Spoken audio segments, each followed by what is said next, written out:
Magandang araw sa mga taga-Karanan, Pasakaw, Camarines Sur.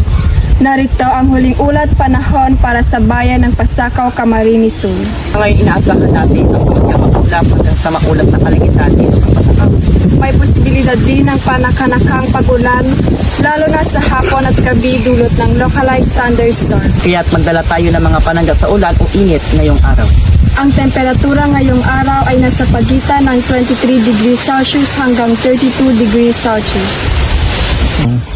Samantalang ang humidity level naman ay nasa 75% hanggang 85%. Kaya't makakaramdam pa rin tayo ng maalintangang panahon kahit na hindi gaanong maaraw.